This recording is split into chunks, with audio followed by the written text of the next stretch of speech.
And we welcome you to This Is Wrestling. It is back together again, Lee Versage and Zach McGibbon. Zachary, how are you? Doing pretty good, Lee. Yeah, glad to be joining you later this weekend.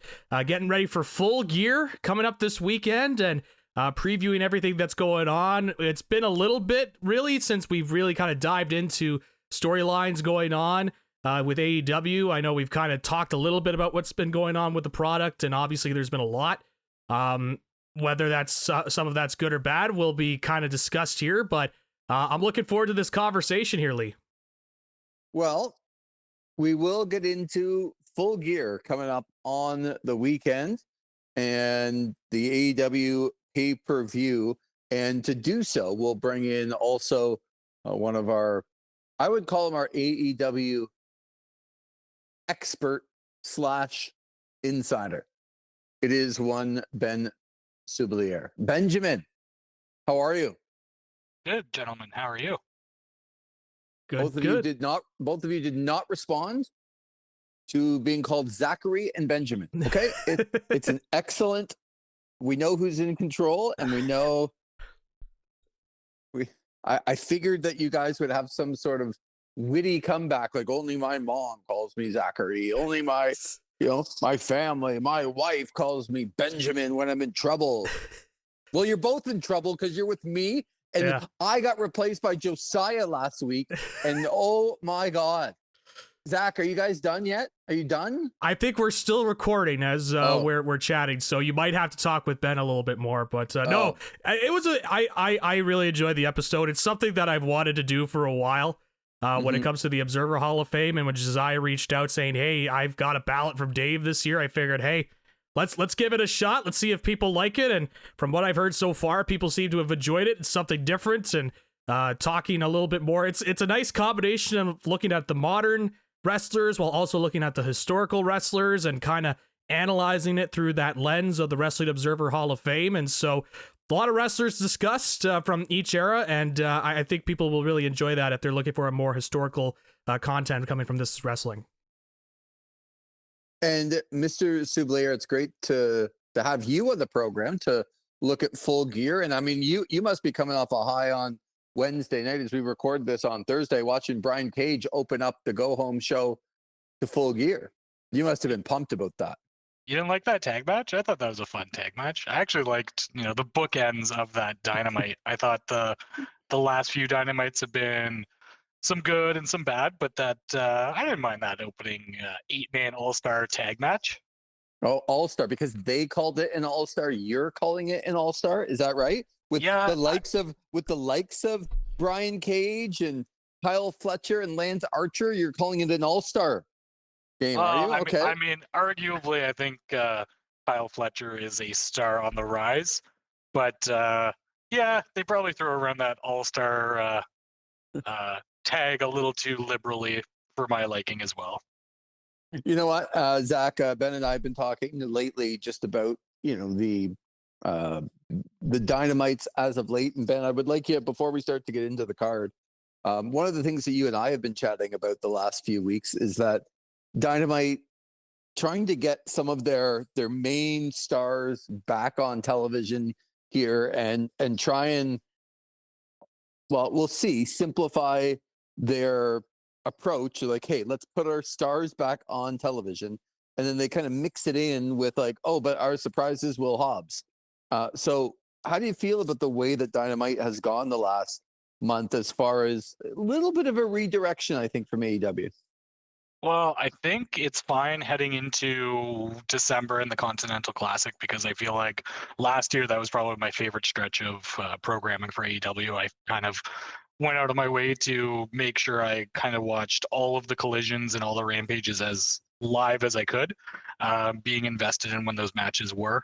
And then even getting to go and see, Dynamite and Collision in Montreal. So had me fully engaged. And I think that's kind of where they're pivoting towards right now is you're seeing all these big names kind of on the show.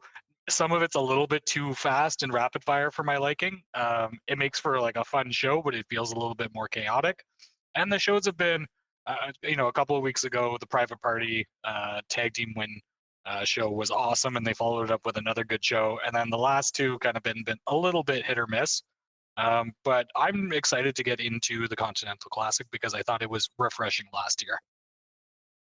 Zach, would you agree with that about kind of being, where do you put the Continental Classic? They're kind of branding it a little bit, especially for one of your favorites in Mr. Okada, as looking for the big, the all-time tournament wins, and kind of comparing it to the G1 in New Japan, which it certainly is a new tournament compared to that tournament. So how do you feel about kind of how they're kind of mixing this tournament in, trying to make it more like a G1, kind of comparing the victories of Kazuchika Okada in the G1 to winning the Continental Classic, and how that is going to go going forward?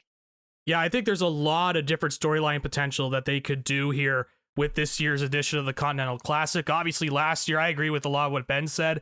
I really enjoyed the Continental Classic last year, and the matches that they put together was probably one of the best stretches of TV that they've done. And I thought at that point, the way that Tony Khan was talking afterwards, that we would start to see more of that kind of programming on our screens in AEW. And unfortunately, it really hasn't been that way in the last year. It's kind of gotten back to that sports entertainment-y style that kind of seeps through in their booking. And I thought it really came through on the Go Home show last night. I was just not a fan of a lot of the programming that happened last night. But in the case of the Continental Classic and everything kind of going on there, you can really establish a lot of different stories through that tournament. You could throw in, like, if you wanted to continue the Will Ospreay, Kyle Fletcher stuff, you could put that into the Continental Classic as well. You mentioned the stuff with Okada and him kind of seeking out the most tournament wins in wrestling history. Do you think that's a fair thing for AEW to say, putting their tournament in as like one of the notches that equals what a G1 win would be? I think you kind of have to if you're AEW at this point. You got to try and make it mean something. And I think it's a risk worth taking because, again, of the response that the Continental Classic got last year and the positive response it got. I think if it was any other year or if they were coming off of a bad Continental Classic and they were trying to put this together and say, oh, this is just as important as the G1, I think it'd be a tougher sell. But I think for a lot of people, with the way that it kind of came across and it coming back this year and really trying to make it come across as something, and absolutely in the case of similarities with the G1 in terms of how it's structured and how it's styled, I think that's something you can get across. I don't mind them trying to put some importance to it because, quite frankly, they've needed some more stuff on Dynamite to make it feel important. And I think the Continental Classic could be certainly a gateway in order to do that. All right, let's get into Full Gear coming up in just 2.5 days from when we are recording. And let's start, Ben, with the fact that Will Ospreay and Kyle Fletcher are going one-on-one. And for me, right now, sometimes when I watch sports, I gravitate now to watching athletes, and I'll like a team a little bit more because they have a couple of athletes. Well, right now, Will Ospreay's my number one guy in AEW. I want to see what they're doing with him all the time. Kyle Fletcher, I wondered whether they could bring him up to this level. He's going to wrestle Will Ospreay. I think it's probably the biggest break for Kyle Fletcher in his career, wrestling Will Ospreay on a pay-per-view one-on-one level. Your thoughts on the build for this and what you think might happen? Yeah, I'm really high on Kyle Fletcher. I think I'm shocked how quickly he's kind of adapted to his new persona and how comfortable he is on the mic. He still has his moments where he gets a little bit lost or has to kind of like figure out what he's doing with the crowd. I think you guys touched on it a couple of weeks ago where the crowd was starting the what chants and he kind of, modified his pace to like completely cancel them out. So he's finding his way, but his matches are super entertaining.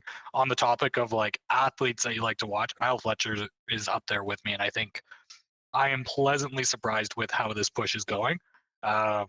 So I'm super excited for that match. I think Fletcher has to win in order to have some credibility, and Will Ospreay can lose 100 matches and still look good.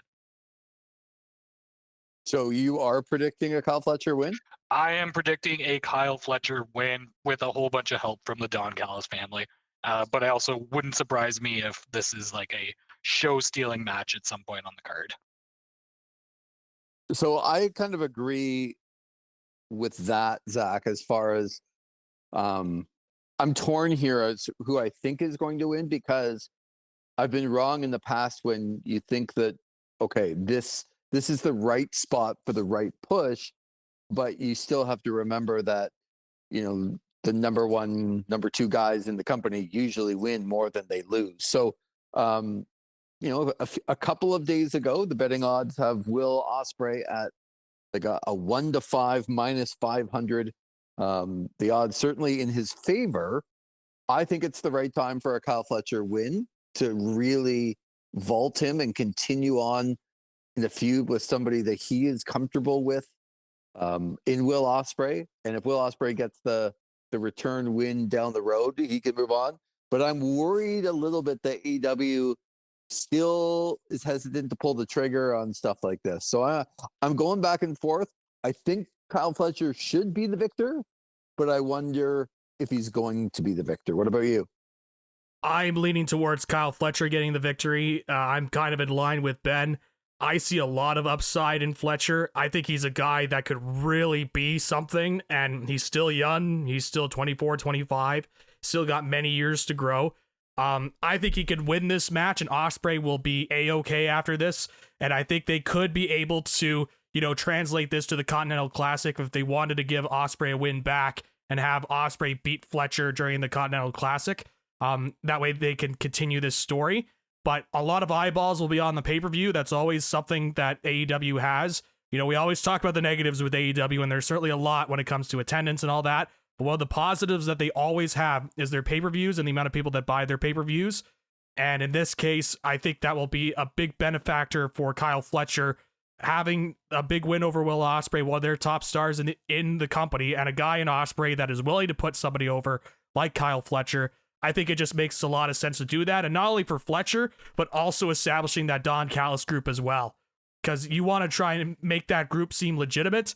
They've been doing stuff with Callis saying, every guy I find is the next big guy in wrestling. I was willing to move off of Kenny Omega to get to Will Ospreay. Now I'm willing to move off of Ospreay to get to Kyle Fletcher. I think in order to continue that story, I think you have to have Fletcher beat Ospreay here in the first match. So I am picking Kyle Fletcher. So you guys have convinced me that I'm going to pick Will Ospreay. And that is because of pretty much, I'll give you, Zach, when I say that you're wrong later, just go with me, because okay, I'll give you a little bit of credit that I kind of think now that Will Ospreay is going to beat Fletcher in a match that we're going to talk about hopefully for a while. And when they meet up in the Continental Classic, that's where I think Fletcher can get a win. And it certainly wouldn't hurt Ospreay, because, we saw, Eddie Kingston go down 0-2 in the Continental Classic and fight all the way back. You can absolutely afford a loss or two in the Continental Classic and still get to where you want to be. Mm-hmm. So then Kyle Fletcher can put in his repertoire an incredible pay-per-view match, matching Will Ospreay, and Ospreay barely getting by. Fletcher beating him in the Continental Classic coming up very soon, and then sort of legitimizing himself that way, as opposed to just beating him. But that's my prediction on what AEW is going to do. And I do want to be clear, I'm in line with you guys of what they should do. And that would be to have Kyle Fletcher win this match and hopefully rocket his star way up very quickly. But it's an interesting match, because no matter what happens, it's going to be really, really good.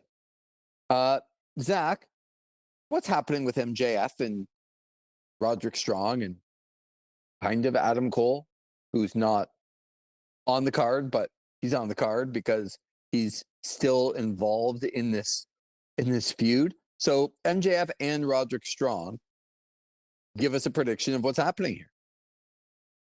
I think MJF's going to win. I just cannot see Roderick Strong getting a victory here. I've not been a fan of this story. I was somebody that held out faith that, look, it's MJF, it's Adam Cole. Both of these guys are very talented. Both of these guys could get over. We've seen them be over in the past.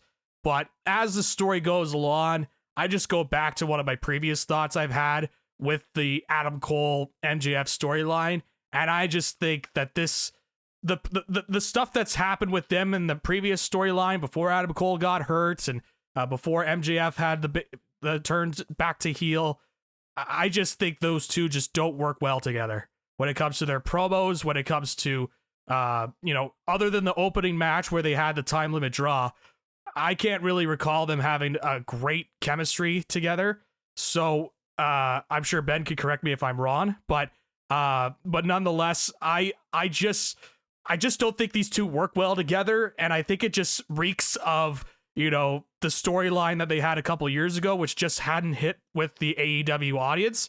And at the time, I said they should just, abort mission and say, you know what, this storyline didn't work, move forward and get these guys away from each other. And the more this storyline kind of goes on, the more I feel like they got to do this, but they're going to see the story through. And I think we're going to get another MJF Adam Cole match. And I think MJF is going to beat Roderick Strong here. Benjamin.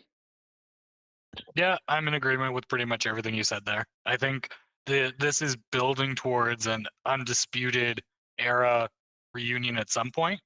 And I think the next step in getting there is that Roderick Strong loses to MJF. And then at World's End, you've got that Adam Cole MJF rematch. And then hopefully World's End is the end of that storyline. And we can just move forward in the new year with Undisputed Era. How do you get Undisputed Era over and back together and do it in a way that keeps MJF strong? Can you do both? Yeah, I think you can. I think, honestly, I would just steal their initial debut from NXT and either, Adam Cole wins at the pay-per-view and, as MJF is about to make his cowardly exit, Kyle O'Reilly in particular is the one to kind of stop him, and then Roderick Strong, joins in, take out MJF, and then they're kind of set up for moving forward. And then I would springboard that into the next feud for the Death Riders. And where does that leave Maxwell Jacob Friedman? I don't know. I feel like, he's got a whole bunch of other stuff going on with his different movie roles and stuff like that. Happy Gilmore being one of them. And I feel like that's why this whole thing has kind of felt a little bit flat, especially this time around, is obviously no live crowd for MJF to play off of. So you're building up this program with pre-tapes, which I know Zach loves. So I feel like you kind of have to put him in a completely different direction come the new year. And I honestly, I don't know where that is. Not to say like his star power has diminished, because I don't think that's the case at all. But I think that with so many other stars on the card right now and so many more storylines, his hasn't been as engaging as it has been in the past. And so I think they need to pivot and get away from the Adam Cole stuff, like Zach said, and come up with something fresh in the new year. Okay, so this is why, like, you guys are the stars of the show. Don't just say that Zach and Ben, he's going to pivot. Where is he going to pivot to? Give us ideas. Give us what is going to happen with MJF. He's lost. Let's just not leave him out there in the clouds. All right, I'll give you. So just looking at how they've kind of positioned some of their stars and all their people and things like that, I think it ultimately will come down to, without knowing who's coming or going into the Continental Classic and kind of what's coming out from there, I would probably throw him in with somebody like a Swerve, someone that we haven't really seen that payoff from last year when Swerve was champion and they kind of have had that standoff. So I think once you get Swerve out of this hurt Syndicate storyline, I would jumpstart into an MJF feud. Zach? I like that idea there from Ben. in terms of going into a feud with Swerve. I know you're going to try and entice me with a feud, but I am not the booker. I am not the person that puts together the storylines. I just want MJF out of this thing, and I'm sure there'll be somebody out there that he can have a feud with that could be stronger.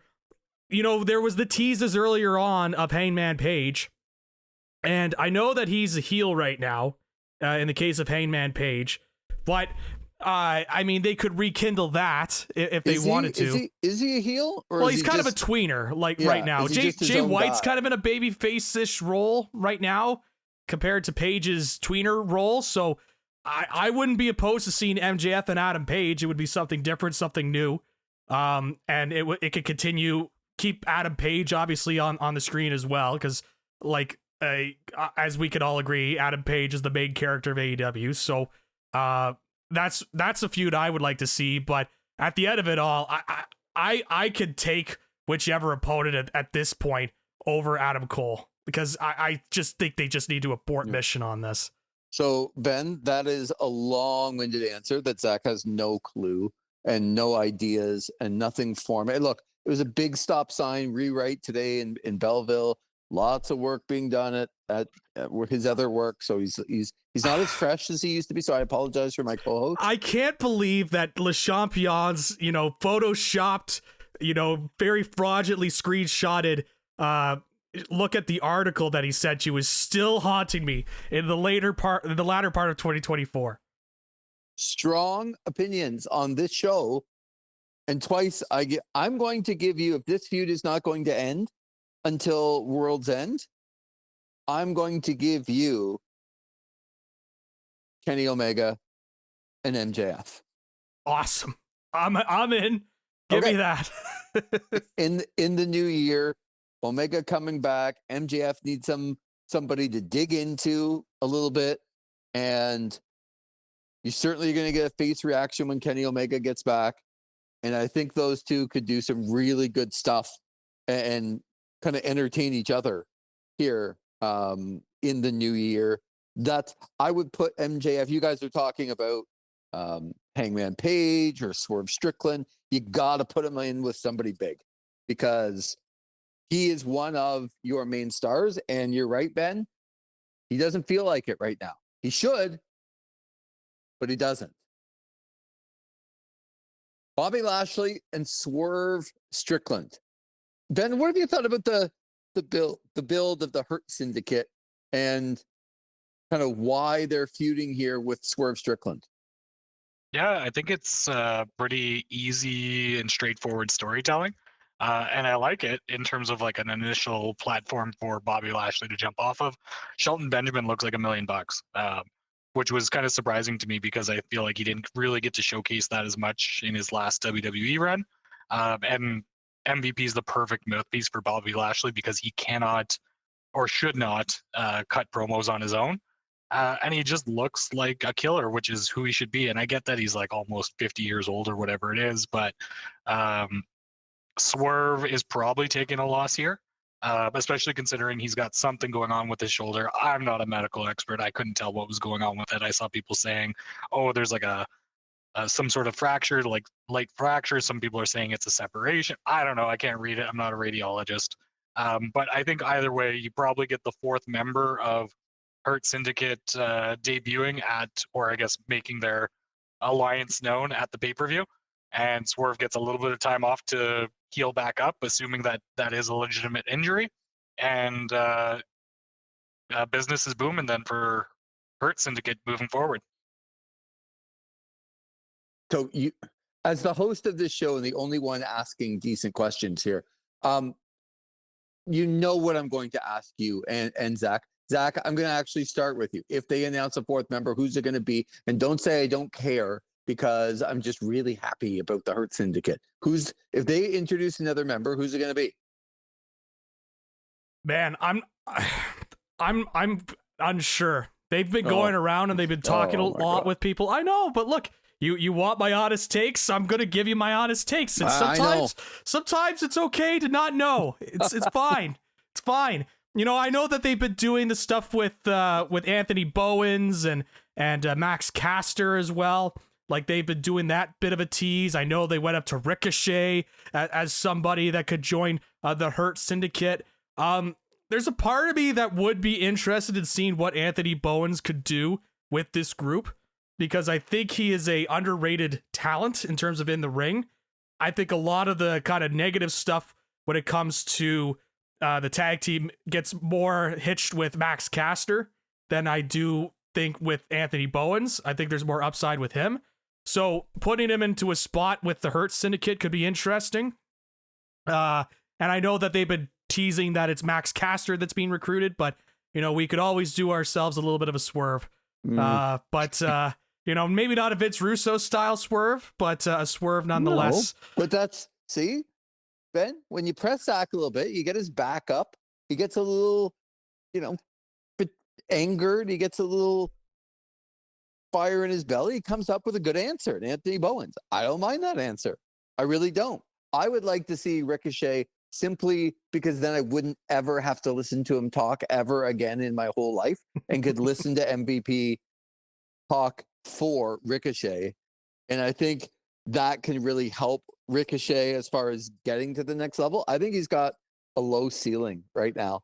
I think he's one of those guys that just can really wrestle and he can really do some good things in the ring with the right opponent, but he's never going to get to where you want him to be if you don't stick him with somebody like an MVP, like a Don Callis, like somebody that can really elevate him to the next level. If they don't do that with Ricochet, I would be disappointed because I don't think they can maximize him when he's on his own. But I'll throw out a dark horse as well, Ben.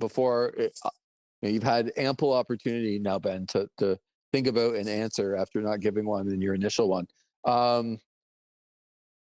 I'll throw out Mercedes Moné into the Hurt Syndicate, getting rid of Camille and being not just a woman in a group that you don't expect, but being like a top star. I worry about that group not having a top star that can really go. And I like your Anthony Bowens. I really do. But I want somebody that I can legitimately see as a champion or is already a champion. And I certainly don't see Shelton Benjamin. I don't know. I'm not as high on Bobby Lashley as you guys. I would not be entertained. I don't know what championship he would get because I'm not putting my AEW World Championship on Bobby Lashley. But maybe you guys are. I just want someone to be a top star. So I don't mind the Bowens one at all. If you're going to bring somebody else along, I would like it to be Ricochet, but I think it makes more sense for me for Mercedes Moné to sort of attach herself into a bigger spot, kind of like Rhea Ripley has, and kind of like, some others have when you look at what Marina Shafir's going through right now. It's perfect for her. So I would like to see Mercedes Moné get elevated a little bit more. Ben, what do you think about all of that? I can get behind Mercedes Moné. I don't think that'll be this weekend, just with everything that's going on. I'm gonna stick with my initial feeling on this, which was give me Powerhouse Hobbs. And I know that he just came back and that he's kind of been a face, but he hasn't won like the match since he's been back, and he's kind of been overshadowed. In those instances. I almost wonder if it's deliberate. Because it would have been really like a really obvious thing for him to get that first pinfall in his when he comes back as a surprise entrant. And so I feel like he's a guy who probably needs a mouthpiece. We haven't gotten to hear him on a live mic very often. And when you're talking about Bobby Lashley not being the ultra star, I think they've got this spot for Hobbs if he could ever put everything together. And I think putting him with an MVP would do wonders for him. And so I'm going to go with what I thought was the right call and say Powerhouse Hobbs, who I think works better as a heel than a face anyways.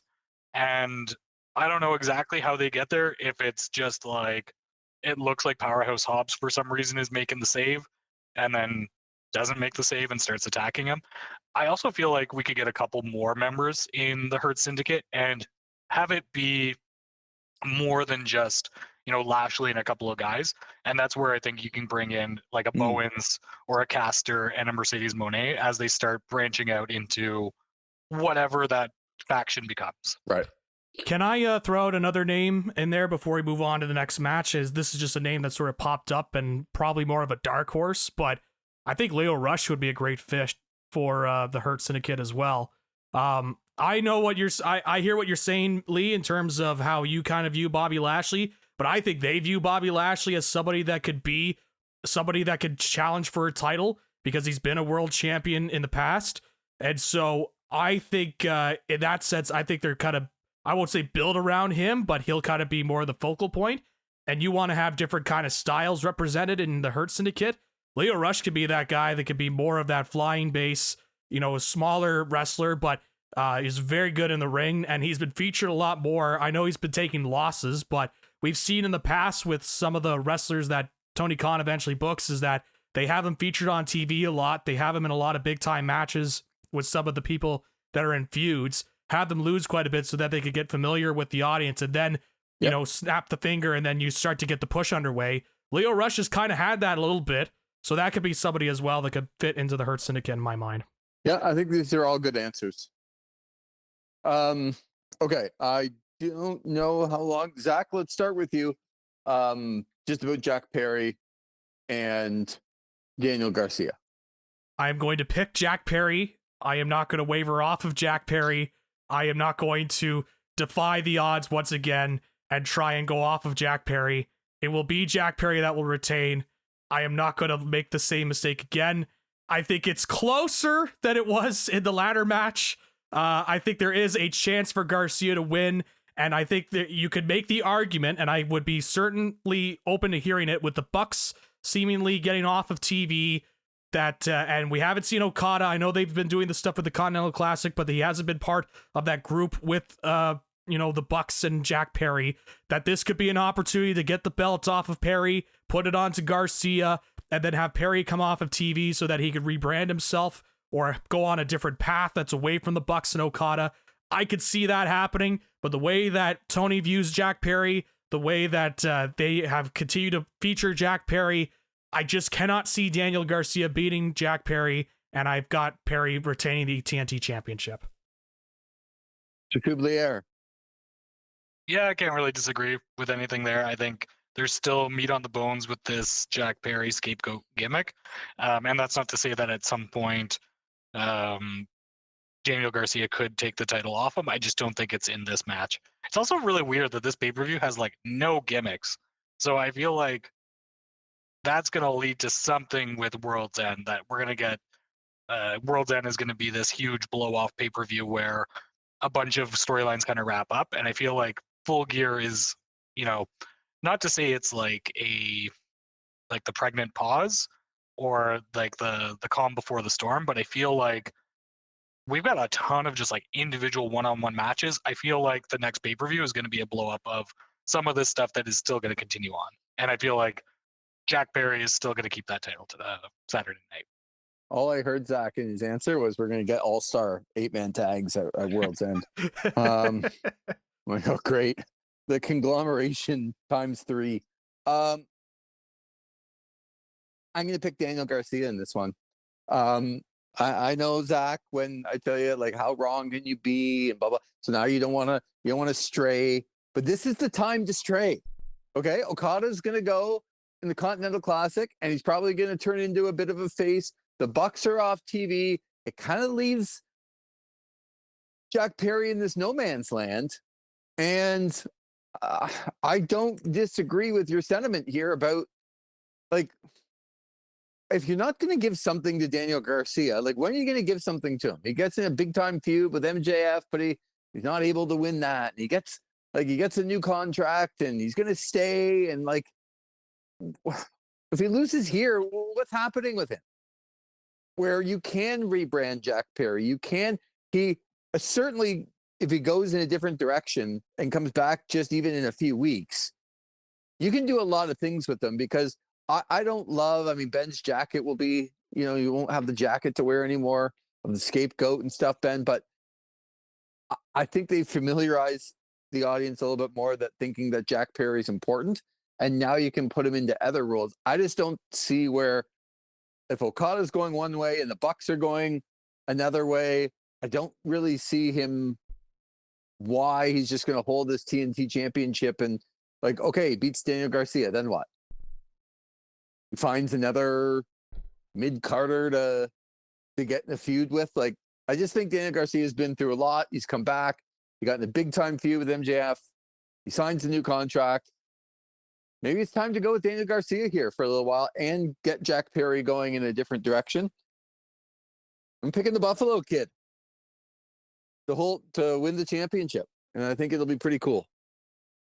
I want to say that Chris Statlander is going to win. I want to hear an argument why she should win from any of you guys, but I don't think she's going to, and I think Mercedes Moné will keep, even though they'll just continue on with the weird, all of a sudden she's feuding with Camille, even though she just brought her in. That doesn't make a lot of sense to me, but I do think at some point Mercedes Moné just keeps the championship and ends up being in a feud with Camille for that championship a little bit later on, but Chris Statlander isn't going to win. Please tell me I'm wrong. One of you. Ben. I don't think they're taking that title off her anytime soon. Okay. So I mean, I could see the argument of maybe you need to get Mercedes away from the TBS championship and have her, eventually feud with Mariah May. But I still think that they're milking this TBS run until they've really got somebody they want to take the belt off her. So unfortunately for you, Lee, it's not going to happen this weekend. Zach? Yeah, I'm going to have to, fall in line with Ben here as well. I could throw out that maybe with Chris Statlander all of a sudden being a babyface now, that they want to solidify this babyface run with the title victory for the TBS championship, and then you could do the Mercedes Moné versus Camille feud without the belt. But I think this feud will happen with the belt, and I've got Mercedes Moné retaining as well. I'm really interested in where you guys go with the four-way for the AEW Tag Team Championship. Private Party coming off that big win and new champs a few weeks ago against the Young Bucks. They got the Acclaim, they got the House of Black, and they got Zach's favorite team, the Outrunners, in a fatal four-way. I'm going to ask the same question. Zach, we'll start with you. Give me any reason why any other team could win the championships off of Private Party. The only one that I could see having a chance is, yes, my favorite tag team, the Outrunners. I love this team. I love their characters. I love the promo videos that they put out, and I love the work that they put in. They remind me of your tag team that you would find on WCW Saturday Night. But having said all of that, I don't think it's the right call to have the Outrunners win the World Tag Team Championships. I know they're over. I know they get big pops. Trust me, I love me some Outrunners, but I don't think their gimmick and the way that the tag team is kind of portrayed would make them very good tag team champions.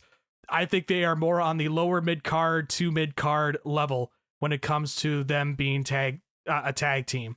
So while it hurts me to say that I do not think the Outrunners will be the tag team champions, I hope that they have a good showing because I do enjoy that tag team, but I've got Private Party retaining. That's who they're pushing right now, and I think they want to continue to solidify them in this tag team division, and I think they are going to get the victory and retain their titles. Ben, I know that you and your household are a big fan of the House of Black and maybe a returning member to the House of Black. Is it possible the House of Black gets a little help from a member here to win the championships? Is that at all possible? Well, you stole my thunder. The house always wins. I actually think that we're gonna see some hot shotting of this tag team title for a little bit. Yep. And I actually think House of Black is gonna take it this weekend with help from Julia Hart. And I think it'll lead to a couple of more matches and different dynamic matches coming up over the next couple of months. And it wouldn't surprise me if Private Party ends up back with the titles. But I don't know if Private Party's a good enough tag team to hold down the division and keep the titles long term. If you want to kind of get away from what was happening with the Bucks, where they weren't really defending them, Private Party can go out and defend them a ton of time. But like, honestly, I would put the titles on House of Black and give them some more worthy opponents. And I feel like that face turn that we've kind of been seeing with them will help. And I think Julia Hart's going to get a big reaction when she returns. So I don't know, like, if you had gun to my head and if I had to like bet the house, I'd still probably take the safe money and bet on Private Party. But my wrestling heart says House of Black. Okay. My wrestling heart says we'll see Julia Hart maybe in the Mercedes Moné Chris Statlander match. I kind of led you down the path there to see if that's who you were taking. Could I interest any of you guys in the Hurt Syndicate with the Acclaimed and the Acclaimed winning the tag team championships? And Private Party again feeling that they got the short end of the stick and making that group bigger with the Acclaimed winning as part of the Hurt Syndicate. So like the opposite of what they should have done with the Acclaim the first time, give them the tag team titles when they're absolutely dead in the water and cold as ice. Yeah. Correct. Nah, pass. No, all right. No, I'm not a fan of the Acclaimed as a tag team going into the Hurt Syndicate. It's got to be Bowens or Caster, and if it is and even then with it being Caster, if it's Max Caster and the Hurt Syndicate, like I will just be very upset about that. Can't you see both of them being in this group? You get a little bit of talking from Max Caster and a little bit of, being a part of something bigger with some other guys around. I don't know. Like, I'm with you guys. I think the safe money for sure is to have it on Private Party and have them defend against a whole bunch of teams coming up. And again, gun to my head, I'd probably pick Private Party to win. But of all of the scenarios, the Outrunners, because they remind you of the early 90s and watching the Power Hour, or Julia Hart coming back with the House of Black, I put more stock into the Acclaimed being a part of a bigger group here, and Private Party always being those I call them like the Ricky the Dragon Steamboat, like chase, win it, but then lose. Steamboat against Flair, Steamboat against Savage, right? Yep. Win, like chase, finally win, but then lose very quickly, and then be on the chase again. So I guess what I'm saying is I think the Acclaimed have the best chance of upsetting Private Party. But I like a lot of variance in that, like on some of the possibilities of what could happen. But I love how we all kind of took different teams, but then we all probably think Private Party is going to win anyway. Yeah. I'm sticking with my guys, the Outrunners. I so want them to win, even though I think it would be the wrong call. But as a fan, I would love to see them win. But you don't think they're going to win? No, not a chance. All right. Okay. Let's get into have I missed anything other than the world title match? Jay White Hangman, the rematch. Oh, I passed over. Yes, I was so excited about this one, and I just passed it over. Jay White and Hangman Page. Jay White finally, he's on a pay-per-view again. That's good. Yeah. He's in a big-time feud. Hangman has shown a propensity to put people over in different spots. Then is he going to do it again? They have named the pay-per-view after Hangman Page. He lost last year to Swerve, right? Yep. That was the Texas Death Match. I still think he's going to lose again this year because I think Jay White needs it more after losing last year's main event to the one-legged man in an ass-kicking contest. So Here is where I'm going with this. I think Hangman Page enters the Continental Classic, and we get to see him kick some ass for a month. And Jay White moves on to something else with the Bang Bang Gang. So a Jay White victory. Okay. Yeah. Zach. Yeah, this one is 50-50 for me. I could see arguments for both. I'm leaning towards Jay White getting the victory as well, mainly because of what Ben laid out in the sense that Hangman, I think Hangman's one of those guys that can afford a loss because he will still be a central focus in the way that his character is portrayed. I think losing actually in a way kind of enhances his character in a weird way. And Jay White is somebody that, you know, we've joked about on the show. I mean, he was practically the main event of 0 Hour for a while in terms of Jay White. So this is a chance for him to kind of get back into the fold, be back to being a legitimate contender. And so I'm going to lean towards Jay White. It's not 100%. I wouldn't even say it's 75%. I'm like 60% on Jay White, but that's who I'm going to pick. And I feel exactly the same as you guys, that this could go either way. Hangman has shown, as you said, Zach, I think one of the best points there is that not only can he afford losses, he seems to get more deranged and more crazy and doesn't hurt his character with the losses. I mean, he's lost. He lost to Darby Allin in the main event of a Dynamite, and it's like, oh, okay, I guess so. Just getting pinned clean, and this is a guy that doesn't really seem to affect him whatsoever. And my wrestling heart says you gotta give Jay White something. Like, you've treated him like crap, and we all know that, and we all know how good he is. But Hangman's lost a bunch over the last little while, and I don't know, like, if they're gonna put him back into a scene for the world title, or they're gonna put him in another big feud. I know he can afford a loss, but where's he going after this? Like, he just sort of gets wrapped up in these feuds. Is he a babyface? Is he a heel? So my head says that you can't just have Hangman Page keep losing. He's one of your top guys. So I'm going kind of 55-45.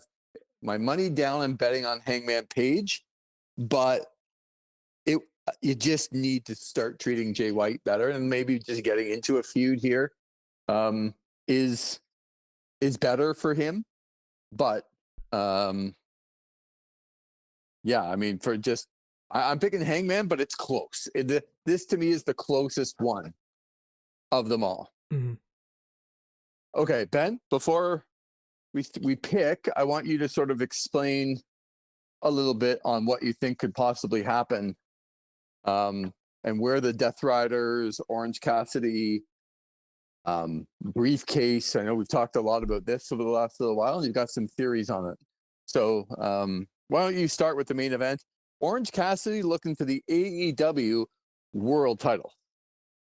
Yeah, so I had a theory even before last night's show, and after last night's show, I'm like, yeah, I'm sticking with this theory.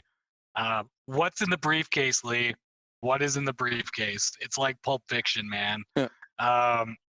So I think that Orange Cassidy wins Full Gear Saturday night, wins the main event, and opens that briefcase, and there's not a championship in it. Instead, it's the plastic bag, and it goes over Cassidy's head, and the Death Riders, despite Jon Moxley losing the title, he's not giving it up, he's not relinquishing it, and they take out Orange Cassidy. And then come the next week on Dynamite, Moxley basically goes to go out and say, hey, yeah, it doesn't matter, champion's not here, I'm the champion, come and pry, this title from my cold dead fingers. And then like I said earlier about World's End being this big blow-off pay-per-view, and maybe we get some different types of matches, I would then head into that with Darby Allin, Moxley again in a exploding barbed wire death match, but it's not for the title, it's to avenge Orange Cassidy. Okay, so Orange Cassidy's winning the match, but not walking away with anything but a bag over his head. That is correct. He will win the battle, but not the war. Hey, I like the seems a bit convoluted. I think sometimes I really like the idea of what you're talking about. I actually kind of agree with it. The only thing I don't like is, okay, you're AEW, you're trying to present, okay, who is your world champion to people on TV? You got you're going to the HBO Max soon, and it's like, are you trying to overcomplicate it by not having your champion be your champion? When a champion walks out on TV, but he doesn't have a belt and nobody kind of knows where the belt is, are you overcomplicating it? But I very much enjoy the theory. Zach, the main event, Orange Cassidy, Jon Moxley. I like the theory.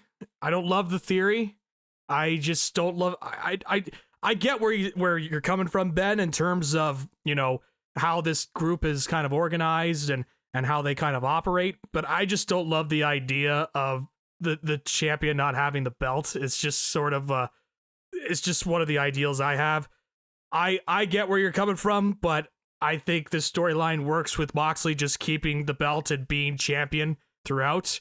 And and even then, like, if you do all that, I just don't see Orange Cassidy as a world champion. There was a time, years ago where I could see the push, but the way that the story is gone and the way that he's looked, and he will certainly, I'm not saying he's not going to be featured. He shouldn't be featured because he is a guy that should be featured on TV. And I know the stats and all that, but I just look at everything in terms of his character, the way that he's put together, and he's a very good wrestler, but I just do not see world champion when it comes to Orange Cassidy. So I am going to pick Jon Moxley to retain, and I think this is going to lead to a Jon Moxley Darby Allin match at World's End. But I just can't see Orange Cassidy having any semblance of the championship around his waist. I just can't. I can't interest you in a Mick Foley-esque championship win for Orange Cassidy. Like a Mick Foley-esque run? Yeah, like a quick 1 month, 2 month, the greatest transitional champion of all time, Mick Foley. I just don't see it. Mick had, like, the thing with Mick is that I found him to be a much more dynamic performer than Orange Cassidy in terms of promos and certainly taking bumps and obviously having that hardcore ability. I think that's where Foley thrives. I think with Cassidy's character, while he's a better in-ring wrestler than Foley was, I just don't think he's the better all-arounder than Foley. So I see that theory, but I see that theory, but I just can't buy into it. I've got Moxley retaining. All right. So first of all, before I give my prediction, Zach, this will be something I think we dig into here a little bit more later, but not on a prediction show. All the metrics, all of the way that you bring people up, your homegrown talent. He's everything about a world champion. Everything. Not only is he so-called homegrown talent because he didn't wrestle in the WWE, but this is a guy that people are watching. They're watching. I think I sent you and Ben and a bunch of people, 6 of the most top 10 ever watched YouTube videos of AEW. 6 of the 10 have Orange Cassidy in it above any other person. Like, this guy is over when it comes to their audience, and people know who he is, and he provides fantastic matches, and he's already shown as the international champion, he's the best champion that the brand had, even including their world title holder when he had the international championship. He was the best champion they had. How could you not see this guy as a world champion? I am not putting my belt, if I'm Tony Khan, look, you might like Bobby Lashley and you might like a whole bunch. I'm not putting it on older guys that came from other companies that don't have that lure. And I know Jon Moxley kind of is one of those guys, but I kind of think of him as like, this is where he belongs. He never belonged in the WWE. I get that he became a big star. with the Shield, but he kind of belongs in AEW. He's Christian Cage to TNA, in that Right. Christian was great in WWE, but he became a whole nother level when he went to TNA, and that's what John Moxley is. Christian wasn't a TNA original, but when you look at some of the defining roster members, Christian Cage is definitely on that list, and that's how I feel about John Moxley. So I guess my point here is that if I'm Tony Khan, you look at the people who have, like, they got the belt on Jericho early to make sure their branding was good because people knew who Chris Jericho was. But, Kenny Omega and Hangman Page and MJF, you look at who has held their world title, and it's more about their guys than it is guys coming in. I just think, I think everything about Orange Cassidy is a world champion. Doesn't mean a 3-year world champion. Yep. But the guy had an unbelievable run and he made a belt bigger than it's ever been before, including when it was on Will Ospreay, to be quite frankly. And that's not Will Ospreay's fault, but that belt meant more on Orange Cassidy than it did on anybody else. I would put my world title on him in a heartbeat, and run with that guy. Now, in saying that, you talked a pretty big mountain. Yeah, no, I did. But here's where I'm going to agree with you guys. I think John Moxley and Orange Cassidy are going to fight at World's End in a barbed wire exploding death, whatever you want to call it. And I don't think it's going to be for the title, because I think when Orange Cassidy fluke victory over John Moxley, and John Moxley beats the holy hell and puts the bag over and does everything to continue on the feud, here comes the aforementioned Christian Cage. And Christian Cage, just like he beat kind of Darby Allin, and Christian Cage walks out with a very easy world title victory when John Moxley and Orange Cassidy are your main event, and kind of still will be your main event. And that way you can get in a whole bunch of people back into the world title picture.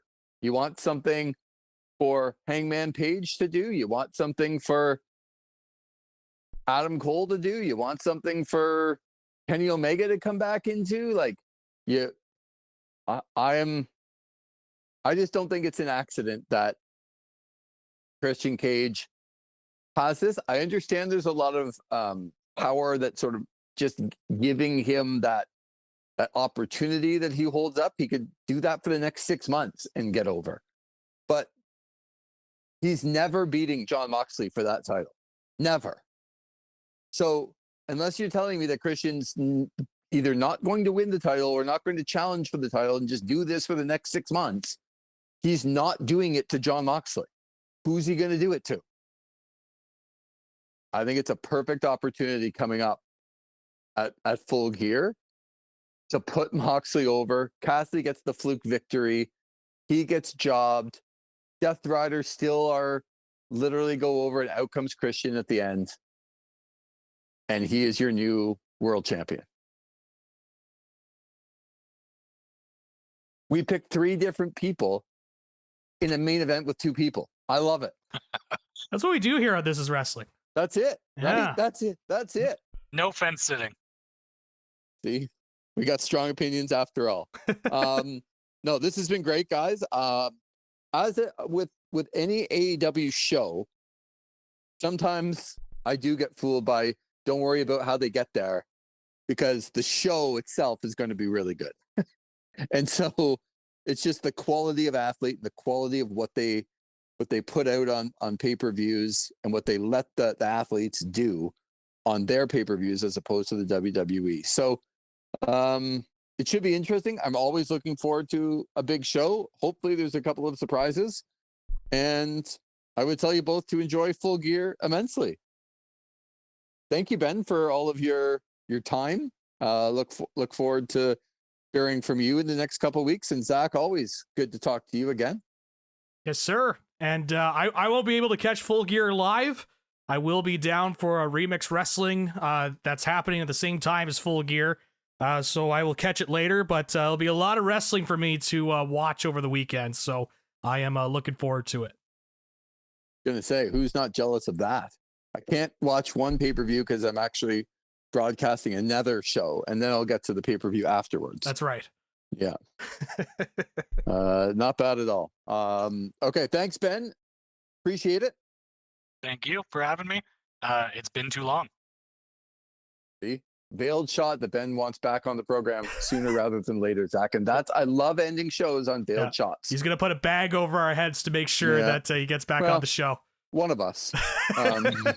Probably me. It is probably going to be me. Yeah, I don't want to say who that would be, but no, it's me. I've seen the text chats that he throws in. Yeah, no, for sure. You're in sync on this one. It's gonna be me. Yeah. For Ben Soubliere and Zachary McGibbon, I'm Lee Versage. Thanks again for listening to our AEW Full Gear preview on This Is Wrestling.